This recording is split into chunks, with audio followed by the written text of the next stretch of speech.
Fertilisation and implantation. तो एक term आती है जो कि होती है इंसेमिनेशन। तो इसका मतलब ये होता है कि जो सीमन जो होता है वो पेनिस के थ्रू रिलीज होता है फीमेल के वजाइना में। तो इसी प्रोसेस को हम इंसेमिनेशन कहते हैं। तो ये हमारा फीमेल रिप्रोडक्टिव ट्रैक है और ये जो स्पर्म है वो रिलीज़ किया गया है, मतलब इंसेमिनेशन यहाँ पे हुआ है। तो ये जो स्पर्म होता है, ये जो एम्पुलर रीजन होता है, एज यू नो कि ये एक फर्टिलाइजेशन वाला रीजन होता है। तो ये जो स्पर्म होता है ये यहीं पर जाता है एम्पुलर रीजन में, और ये जो ओवरी होती है इसमें से जो एग होता है वो भी इस एम्पुलर रीजन में आता है, ठीक है। और ये दोनों जब आते हैं, फ्यूज़ होते हैं, तो फर्टिलाइजेशन होता है, ठीक है। बट इन केस मान के चलो कि पहले स्पर्म आ गया और ओवम रिलीज़ ही नहीं हुआ अब तक, तो इस केस में फर्टिलाइजेशन नहीं होगा। तो ज़रूरी नहीं है हर कॉपुलेशन में फर्टिलाइजेशन हो और प्रेगनेंसी हो, ठीक है। इन दोनों को, स्पर्म और ओवम को साथ में ही निकलना होता है, ठीक। तो ओवम और स्पर्म का फ्यूजन हुआ तो उसी टर्म को हम फर्टिलाइजेशन कहते हैं। अब ये जो लेयर है जोना प्लेसिडा की, इसका काम क्या होता है इसके बारे में जानते हैं। तो अब ये क्या करता है कि ब्लॉक कर देता है जितनी भी एडिशनल स्पर्म की एंट्री होती है उसको, क्योंकि एक ओवम के साथ सिर्फ एक ही स्पर्म जो होता है वो फ्यूज़ कर सकता है। तो इस जोना प्लूसिडा का काम यही होता है कि ये ब्लॉक कर दे एंट्री को, कोई दूसरा स्पर्म आ ही ना सके, ठीक है, और एक ही स्पर्म फर्टिलाइज करे ओवम को। अब जो स्पर्म होता है उसमें होता है एक्रोसोम, जो कि सिक्रीशन करता है कुछ, जिसके वजह से वो ओवम के साइटोप्लाज्म के अंदर एंटर हो पाता है, ठीक है। अब हमें पता है कि जो प्राइमरी oocyte है वो अरेस्ट हो जाता है प्रोफेज फर्स्ट में, मियोसिस फर्स्ट में, ठीक है। तो मियोसिस फर्स्ट के प्रोफेज फर्स्ट में ये अरेस्ट हो जाता है, और प्यूबर्टी के दौरान जब FSH ज़्यादा होता है तो ये फिर से डिवाइड करना स्टार्ट हो जाता है, और जिसके वजह से सेकेंडरी oocyte का फॉर्मेशन होता है और एक फर्स्ट पोलर बॉडी का फॉर्मेशन होता है। तो उसके बाद ये जो सेकेंडरी oocyte जो होता है ये क्या होता है, ये भी अरेस्ट हो जाता है मेटाफेज सेकेंड में। ये अरेस्ट हो जाता है मेटाफेज सेकेंड में। उसके बाद अगर ये स्पर्म के कांटेक्ट में आया तो ये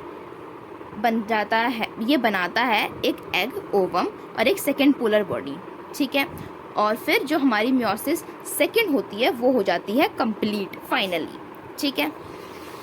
और मियोसिस सेकेंड कंप्लीट होती है तो ऑब्वियस सी बात है हमारा ये जो होता है ये हमारा प्रोडक्ट होता है ओवम और सेकेंड पोलर बॉडी, ठीक। और ये जो डिवीजन होता है ऑब्वियस सी बात है ये एक अनइक्वल डिवीजन होता है, ठीक है। अब स्पर्म का और ओवम का फ्यूज होना, ठीक है, स्पर्म का ओवम का एग का फ्यूज होना एक जाइगोट बनाता है, ठीक है। हमें पता है जो हमारा एग है वो भी N है और हमारा जो स्पर्म है वो भी एग है, वो भी N है। तो ये दोनों N मिले तो 2N हुआ, तो इससे ये बनाते हैं एक जाइगोट, ठीक है।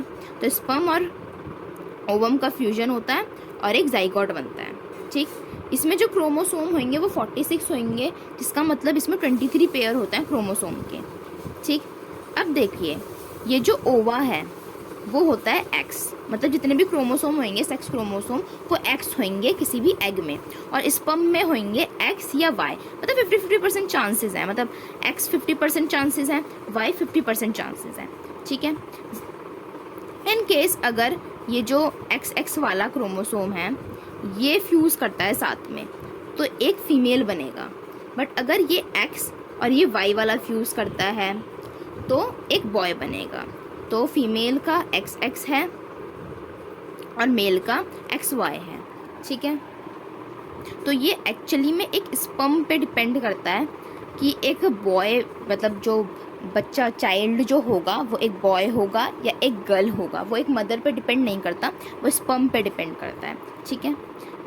अब ये जो डिवीजन हुआ, ये जो जाइगोट बना, ये डिवाइड होगा, माइटोटिक डिवीजन होगा, और इस डिवीजन को आप क्लीवेज डिवीजन भी कह सकते हो, मतलब क्लीवेज हुआ, डिवीजन हो रहा है ना, ठीक है। तो अब ये धीरे धीरे यूट्रस की तरफ जाएंगे, डिवाइड हो रहा है ये जाइगोट, इसके वजह से एक 2 सेल स्टेज आएगी, मतलब 2 सेल बन जाएंगे, फिर 4 सेल बनेंगे, मतलब ये डिवाइड होता रह रहा है, फिर 8 सेल स्टेज आएगी, फिर 16 आएगी और लास्ट में 32, मतलब डिवाइड तो होता रहता है इसके बाद भी, बट ये 32 सेल स्टेज है, ठीक है। तो इन्हीं 2, 4, 8, 16 इन्हीं 2, 4, 8, 16 सेल की स्टेज को हम ब्लास्टोमर्स कहते हैं। क्या कहते हैं? ब्लास्टोमर्स, ठीक है। अब मोरूला क्या होता है? ये जो मोरूला होता है ये 8 से 16 वाली जो सेल की स्टेज होती है उसको हम कहते हैं। अब ये जो मोरूला होता है ये ट्रांसफॉर्म होता है और ये ब्लास्टोसिस्ट बनता है। ट्रांसफॉर्म होके ये क्या बनता है? एक ब्लास्टोसिस्ट। अब ये हमारा एक ब्लास्टोसिस्ट है, इसमें ज़ोना प्लूसिडा की लेयर है, ट्रोपोब्लास्ट की लेयर है और इनर सेल मास की लेयर होती है। तो ये जो ज़ोना प्लूसिडा होता है इसमें लग जाता है एक स्लिट, मतलब एक कट टाइप का, जिसके वजह से ट्रोपोब्लास्ट की लेयर और ये वाला जो पोर्शन है वो बाहर निकल जाता है, ठीक है। बाहर निकल के ये यूट्रस में जाके स्टिक हो जाता है। अब ये जो ट्रोपोब्लास्ट की जो लेयर होती है ना, इसका ये ना सिक्रीशन करती है, मतलब काफ़ी सिक्रीटरी होती है, तो इसका जो सिक्रीशन होता है वो काफ़ी स्टिकी टाइप का होता है, जिसके वजह से ये यूट्रस में जाके चिपक जाती है, ठीक है। और ये जो इनर सेल मास होती हैं ये डिफ्रेंशिएट करती हैं एम्ब्रियो में। ये 3 जम लेयर का फॉर्मेशन करती हैं, जिसका बारे में हम आगे वाले टॉपिक में पढ़ेंगे, ठीक है।